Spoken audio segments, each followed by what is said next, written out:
Head of Drama at Becket Keys, and during the next few minutes I would just like to speak to you about the A-level Theatre and Drama course that we run here. I'd like to start by asking you something. When was the last time you directed a piece of theatre? Perhaps when was the last time you created a character? Or maybe more recently, when was the last time you watched a piece of streamed theatre? Did you enjoy it? How did it make you feel? If you feel that you like these things, then A-level Theatre and Drama is definitely something that you should explore for yourself. The theatrical strands that I've just mentioned actually make the A-level specification as a whole, and I'm just going to speak to you about some of the main components.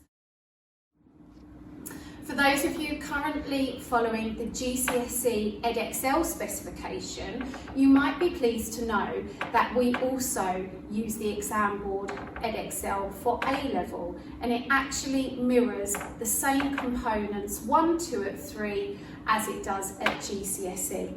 I'd like to start off by just explaining about component 1, which you would actually complete and finish at the end of year 12.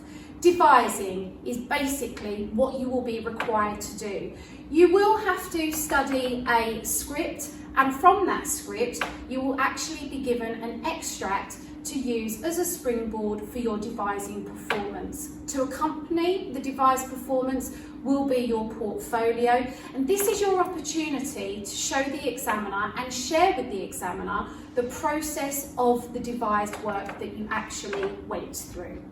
Moving on to component 2, if you like purely performance or lighting or designing costumes, then this really is the component for you. Very much like GCSE, the idea of page to stage, you will be required to study 2 scripts and perform a group extract and also a monologue or duologue. And then finally, the part that I'm sure you've all been waiting for, the written exam, component 3. But don't panic, it's still creative. There are now 3 sections to the written exam. Section A, live theatre. Obviously at the moment, live theatre is not as readily available as it has been, but we are using many online streamed theatrical versions of productions that have been performed, and I'm sure during lockdown you have been watching these as well.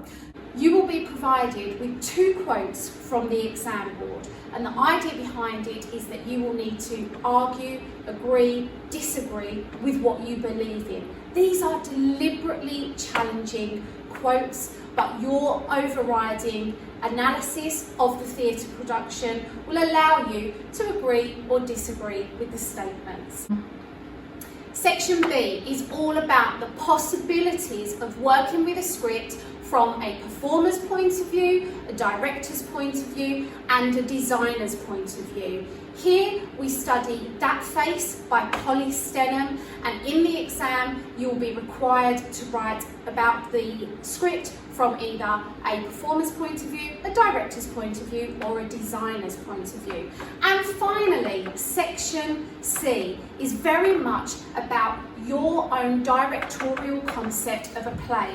We study Wojciech, and with the play Wojciech we look at the practitioner of Brecht because they align so well together. Once you have studied this, you will be given the opportunity to recreate Wojciech. This will allow you to produce your own design concept for the examiner. If you're wondering what the footage is here, this is actually last year's Year 13s working on component 2. This is their group extract, Girls Like That. And maybe that will be you one day. I really hope you have found this helpful. If you have any further questions, please do not hesitate to email the school, and I look forward to hopefully meeting you in September.